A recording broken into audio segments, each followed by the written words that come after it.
BTS সদস্য জেহোপের নতুন গান ক্লিন ইট গার্ল ইউটিউবে মুক্তি পাওয়ার সাথে সাথে রেকর্ড ভেঙে দিয়েছে। গানটি মুক্তির কয়েক মিনিটের মধ্যেই ইউটিউবে দ্রুত সময়ে 1 মিলিয়ন ভিউ পাওয়া কোরিয়ান শিল্পীর মিউজিক ভিডিও হিসেবে রেকর্ড করেছে। জেহোপের ক্লিন ইট গার্ল গানটি তার একক album hope on the stage এর অংশ।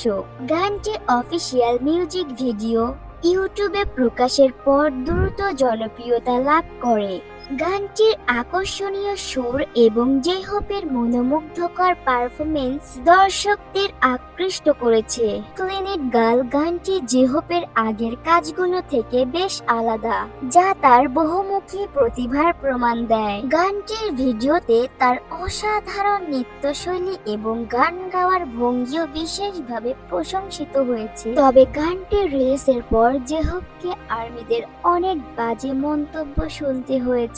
তার কারণ হচ্ছে জেহোপের সঙ্গে একটি মেয়ে মডেল কাজ করেছে এই গানটিতে। এটা কিছু কিছু আর্মিদের ভালো লাগেনি। তবে ক্লিন ইট গার্ল এই গানটির অর্থ হচ্ছে মেয়েটি অনেক ভালো করতেছে। যেহেতু গানটি একটি মেয়ে সম্পর্কিত, তাহলে এখানে যদি কোনো মেয়ে না থাকতো তাহলে গানটি কেমন হতো। অনেক আর্মিরা বলতিছে জেহোপের থেকে এমনটা আমরা আশা করিনি, তবে একজন সিঙ্গারের থেকে এমনটাই আশা করা উচিত। এই গানটিতে তো আমি কোনো খারাপ দিক দেখছি না। তোমাদের এসব নেগেটিভ কমেন্টের কারণে জেহোপের অবস্থাটাও সুগার মতো হতে পারে। তাই সময় থাকতে এইসব বন্ধ করো এবং জেহোপকে সাপোর্ট করো। এই ছিল আজকের ভিডিওটি ভালো লাগলে লাইক, কমেন্ট এবং চ্যানেলটি সাবস্ক্রাইব করে দিবেন। সকলে ভালো থাকবেন, সুস্থ থাকবেন। দেখা হবে নেক্সট ভিডিওতে। ধন্যবাদ।